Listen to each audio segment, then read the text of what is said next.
PM Modi का lockdown पर क्या कहना है, आपको सुनना चाहिए।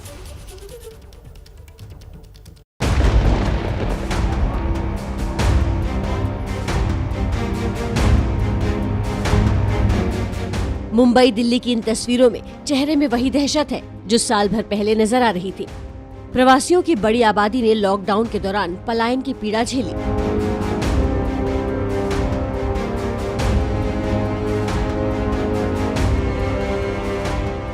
कोरोना ने तादाद के मामले में पिछले साल को भी पिछाड़ दिया, तो मन में लॉकडाउन की आशंका लिए लोग बड़े शहरों से एक बार फिर घर की तरफ निकल पड़े। लेकिन मन की इन्हीं आशंकाओं को शांत किया है प्रधानमंत्री मोदी ने। उस समय हमारे लिए बचने का एकमात्र साधन बचा था लॉकडाउन, ताकि हम व्यवस्थाओं को एकदम से जितना तेजी से बढ़ा सके और वो हमारी स्ट्रेटेजी काम आई। लेकिन आज जो स्थिति, आज जब हमारे पास सब संसाधन है, तो हमारा बल माइक्रो कंटेनमेंट जोन पर होना चाहिए।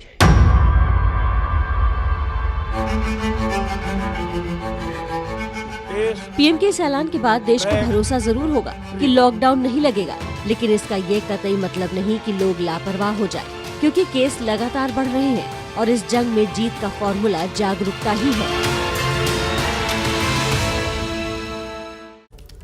तो पीएम मोदी का स्टैंड आपने देखा, लॉकडाउन के ऊपर क्या है। देखिए, कोरोना के खिलाफ जंग और जागरूकता की मुहिम में केंद्र और राज्य सरकार मिलकर काम कर रही है।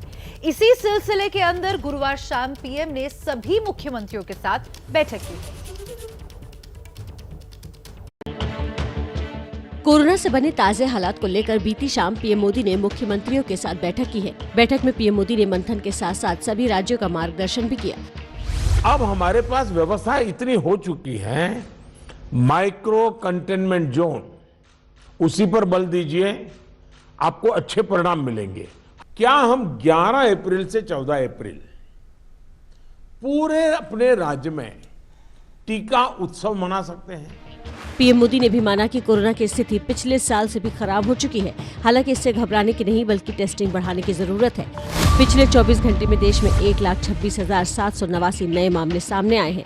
कोरोना अपनी रफ्तार से बढ़ रहा है, लेकिन इस संकट की घड़ी में नियमों के पालन से ही हम कोरोना की धार कुंद कर सकते हैं। देखिए, कोरोना की वैक्सीन वायरस के अटैक से तो आपको बचा सकती है, उसे रोक सकती है, लेकिन सियासत के अटैक से कैसे रोकेंगे? हम ऐसा क्यों कह रहे हैं, रिपोर्ट देखिए, आप जान जाएंगे। दिल्ली में अगर 75% भी हुआ है और केंद्र सरकार के अस्पतालों में 30% हुआ है, तो इसकी ये दिस इज नॉट इशू ये है ही नहीं। इशू ये है कि हमें जल्द से जल्द ज़्यादा से ज़्यादा लोगों को वैक्सीनेट कैसे करें। मुझे लगता है जहाँ ज़्यादा ज़रूरी है और जो डिमांड ड्रिवन सप्लाई होना चाहिए, वो डिमांड ड्रिवन सप्लाई करने की जरूरत है। मैंने उनको कहा आप वैक्सीन भेजो, हम 7 लाख वैक्सीन हर रोज लगाने को तैयार है। तो ये उम्र जो 45 साल रखी है आपने, इसको फ्री कर दो, जो लगाना चाहे टीका लगाओ। कोरोना वैक्सीन को लेकर केंद्र परवार के दौर में महाराष्ट्र के मंत्री नवाब मलिक सिर्फ कूदे ही नहीं, बल्कि 2 कदम आगे भी बढ़ गए। अब पूरा नियंत्रण केंद्र के पास है और केंद्र अगर हमें नहीं सप्लाई करेगी तो निश्चित रूप से पूरे महाराष्ट्र में अफरा तफरी का माहौल बनेगा। शायद यही अफरा तफरी पैदा करने का काम केंद्र की सरकार कर रही है। हालांकि केंद्र इन आरोपों को नकार रहा है। खुद पीएम ने भी बैठक में इसका जिक्र किया। जो हमारे पास अवेलेबल है उसके हमें प्रायोरिटाइज करना पड़ेगा। किसी एक राज्य में सारा माल रख करके हमें परिणाम मिल जाएगा, ये सोच ठीक नहीं है। हमें पूरे देश को ख्याल करके ही उसको मैनेजमेंट करना पड़ेगा। सियासत का चश्मा हटाकर देखे तो इतनी बात समझ में आती है कि कोरोना संकट काल चल रहा है और जनता की भलाई के लिए सब एक साथ रहें तो ही अच्छा है। अगली खबर का रुख करते हैं। चुनावी रैलियों में जुट रही भारी भीड़ और कोरोना नियमों की अनदेखी पर दिल्ली हाईकोर्ट ने गृह मंत्रालय और चुनाव आयोग को नोटिस भेजकर उनसे जवाब मांगा है। एक्चुअल में रैली ही नहीं होना चाहिए, सोशल डिस्टेंसिंग का कवारा हो रहा है।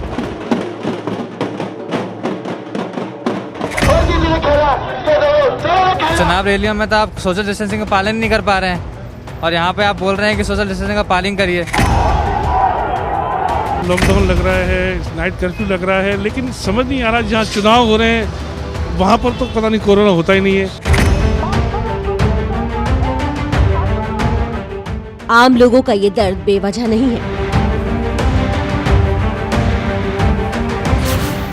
क्योंकि उन्हें कोरोना के नाम पर दोहरा रवैया साफ दिख रहा है। कोरोना गाइडलाइंस पर हो रहे इस भेदभाव पर दिल्ली हाईकोर्ट ने केंद्रीय गृह मंत्रालय और चुनाव आयोग से जवाब तलब कर लिया। दिल्ली हाईकोर्ट में दायर याचिका में कहा गया है कि केंद्र सरकार की कोरोना एसओपी का रैलियों में पालन नहीं हो रहा है। अर्जी में चुनाव आयोग को ये निर्देश देने की मांग की गई है कि वो एसओपी का सख्ती से पालन करवाएं। इसके लिए राजनीतिक दलों और चुनाव ड्यूटी में लगे अधिकारियों को निर्देश देने की भी मांग की गई है। आईसीएमआर में महामारी और संक्रामक रोग विभाग के प्रमुख डॉक्टर समीरन पांडा ने भी एबीपी न्यूज पर यही मुद्दा उठाया, जबकि नेता प्रोटोकॉल के पूरे पालन का दावा कर रहे हैं।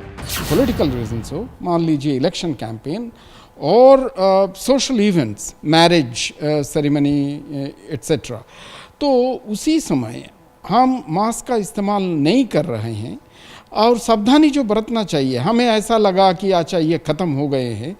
जिस तरीके से कोरोना का प्रकोप चल रहा है, हाईकोर्ट ने एक याचिका का संज्ञान लिया है कि चुनावी कार्यक्रमों में कोरोना एसओपी का पालन नहीं हो रहा है। एक राजनीतिक दल के अध्यक्ष के तौर पर आप क्या कहेंगे? हाईकोर्ट हम ज्यादा से ज्यादा फॉलो कराने की कोशिश करते हैं। गृह मंत्रालय और चुनाव आयोग को 30 अप्रैल तक कोर्ट के नोटिस का जवाब देना है।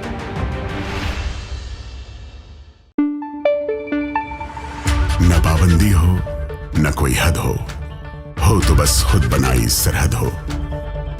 ये मुहिम है परतों में छिपे हर सच की तलाश की, सियासत पर रखी पैनी नजर और आंख की, खबरों की दुनिया में एक जिम्मेदार आवाज की, जुर्म और जुल्म के खिलाफ हर बेबस के लिए इंसाफ की।